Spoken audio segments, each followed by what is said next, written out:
سڵاوتان لەبێت و ئەم کاتتان باش بینەرانی خۆشەویستی تەلەڤیزیۆنی کۆمەڵە بە یارمەتی هاوڕێیانی هاوکارم لە خزمەتتان زاین بۆ پێشکەشکردنی گەشتی هەواڵەکانی سەر لە بەیانی ڕۆژی سێشەممە. سەرەتا سەردێڕە گرنگترین هەواڵەکان. کۆبوونەوەی نانوەخانەکانی سەقز دژ بە دۆخی خراپی پیشەیی، چالاکی خوێندکارانی زانکۆی ڕازی کرماشان بۆ ڕێزگرتن لە یادی شەهیدانی ژینگە، کۆبوونەوەی بنەماڵی بەندکراوانی مەحکوم بە ئیعدام لە بەردەم زیندانی ئەڤین، ناڕزایەتی خەڵکی گیلان لە ئاز بڵاوکردنی دانپێدانانی زۆرەملێ بەندکراوێک و دۆخی قێراناوی 44 بەنداو لە ئێران.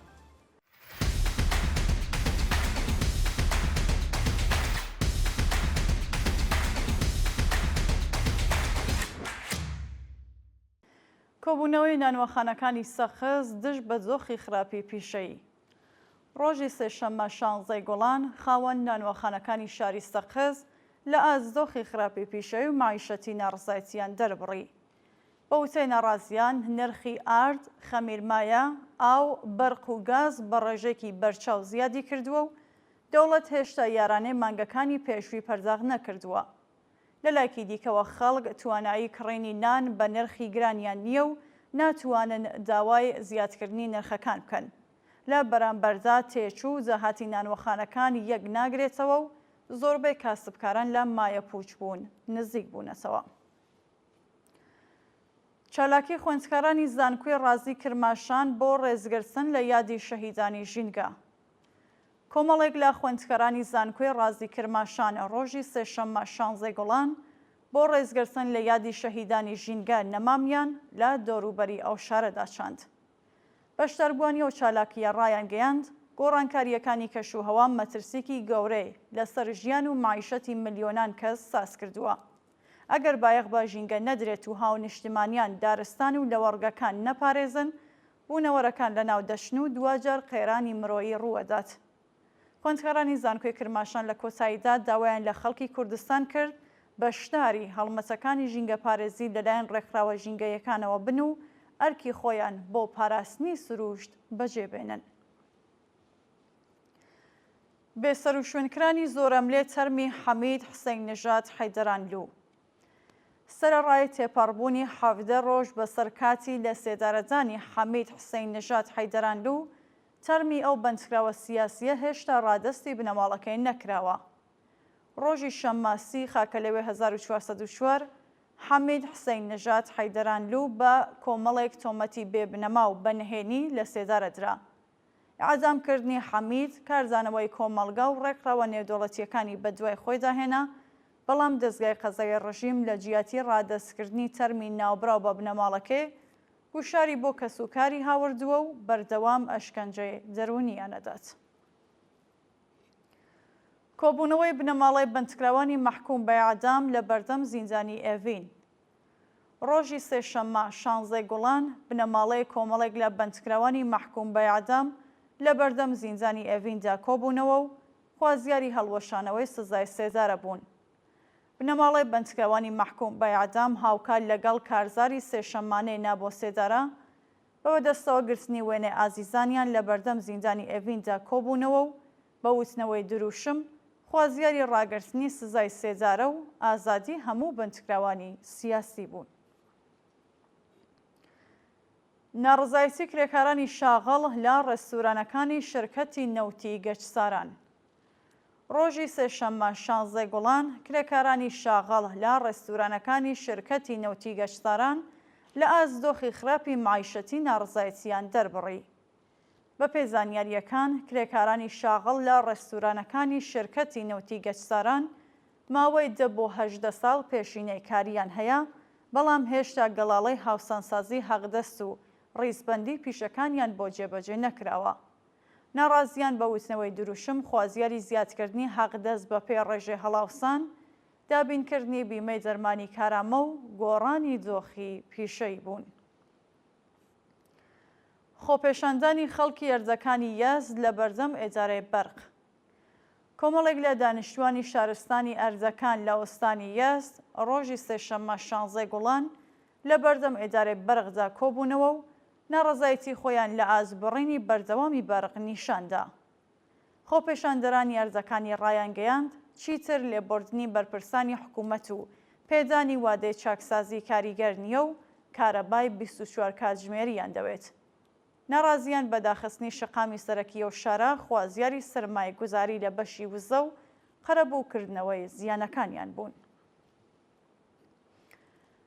ناڕزایەتی خەڵکی گیلان لە ئاست بڵاوکردنی دانپێدانانی زۆرەملێ بەندکراوێک. بەپێ زانیاریەکان، فەرماندەیی ئینتیزامی پارێزگای گیلان ڤیدیۆی دانپێدانانی زۆرەملێ گەنجێکی ئەو پارێزگا بە ناوی بەنیامین غوڵامی بڵاو کردووەتەوە و ئەو کردەوە ناڕزایەتی خەڵکی بەدوای خۆی داهێناوە. بە وتەی سەرچاوەکانی هەواڵ، شەوی 12 گوڵانی 1404 هێزە ئینتیزامیەکانی شارستانی زیباکەنار هەوڵی زەوجکردنی ماتۆرسیکلێتی گەنجێک بە ناوی ساحل نەسیریان داوە کاتێک ئەو لاوەبەرگری لە خۆی کردووە دراوەتە بەر دەستڕێژی گولە و دەست بە جێگیانی لەدەستەوە. بە دوای ڕووداوەدا خەڵکی زیباکەنار لە ئاست هەڵسوکۆتی وەحشیانەی هێزەکانی ڕژیم ناڕزایەتیان دەربڕی، بەڵام فەرماندەی ئینتیزامی زیباکەنار بیانوەی هەڵگرتنی مادەی هۆشبەری بۆ کوشتنی ئەو گەنجە هێناوەتەوە و لە حاڵێکدا ساحل بێتاوان بووە. لە کاتی ڕوودانیە و جنایەتە هاوڕێکی ساحل بە ناوی بەنیامین دەست بەسەر و لە ژێر ئەشکەنجەدا ناچار بە دانپێدانانی زۆرەملێ کراوە. دۆخی قەیراناوی 44 بەنجاو لە ئێران. سەرۆکی فراکسیۆنی ژینگەیی مەجلیسی ڕژیم ڕۆژی سێشەممە 16 گوڵان ڕایگەیاند ڕێژەی ئاوی 44 بەنجاوی وڵات نیوەی ساڵی ڕابردووە و دۆخی کەمئاوی لە 30 ئۆستانی ئێران قەیراناویە. بە وتەی ئەو بەرپرسە حکوومەتیە، بەهۆی دابەزینی ڕێژەی بارانبارین، ڕێژەی ئاوی پشت بەنجاوەکانی ئێران نیوەی ساڵی ڕابردووە و وزەخانەکان توانایی بەرهەمهێنانی کارەبایان نییە. یەکێک لەو پارێزگایانەی ڕوبەڕووی قەیرانی سەختی کەماوی بووەتەوە پارێزگای تارانە و 30 ئۆستانی دیکەی ئێرانیش تووشی کەمی ئاو بوون. هەروەها 66% تاڵاوەکانی ئێران وشک بوونەتەوە و کانونی خوڵبارینن. گرانکردنی نرخی ئینتەرنێت لە ئێران. بەپێ راپۆرتی مێدیاکانی نێوخۆی وڵات، نرخی هەر گیگابایت ئینتەرنێت بۆ 7700 تمەن زیادی کردووە.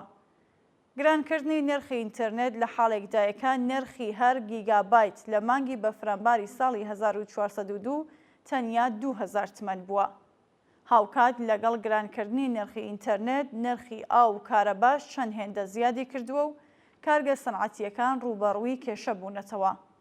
وتەبێژی دەوڵەت ڕۆژی ڕابردوو ڕاگەیاند بە هەموو ئیدارە دەوڵەتیەکانیان ڕاگەیاندووە لە ڕێگەی بەکارهێنانی پانێلی خۆرشیدی وزەی خۆیان دابین بکەن، چونکە دەوڵەت چیتر ناتوانێت بەرقی ئیدارە دەوڵەتیەکان دابین بکات. سەپاندنی سزای زیندان و شەلاق بەسەر چالاکێکی مەدەنی شاری کورد. چالاکێکی مەدەنی خەڵکی شاری کورد بە ناوی مەهدی تەوەکولی زانیانی لەلایەن دادگای انقلابی پارێزگای چوارمەحاڵ و بەختیاری بە 8 ساڵ زیندان و 74 زەربە شەلاق مەحکوم کراوە.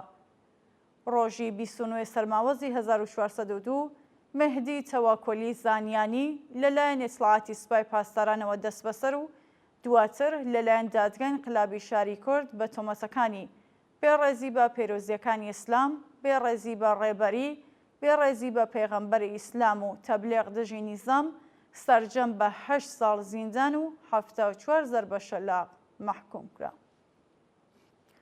دووە هەواڵ. گیانەدەستانی 14 کەس بەهۆی هاتنی لافاو لە هیندستان. بەهۆی ڕێژنەی بارانی ڕۆژانی ڕابردوو لە ئەیالەتی گوجاراتی هیندستان 14 کەس گیانیان لەدەستاوە. بەپێ راپۆرتەکان، هاتنی لافاو زیانێکی زۆری لە جوتیاران و ئاژەڵداران داوە و تا ئێستا 14 کەسیش گیانیان لەدەستەوە و بە هەزاران کەس ئاوارەی ناوچەکانی دیکە بوون. ڕێکخراوی کەشناسی هیندستان سەبارەت بە شەپۆلی بارانبارین لە ڕۆژانی داهاتوودا هۆشداری سووری بڵاو کردووەتەوە و داوای لە خەڵک کردووە لە ڕووبارەکان نزیک نەبنەوە. بینەرانی خۆشەویست، هەواڵەکانتان پێشکەشکرا. هەر شاد و ئاسوودە بن.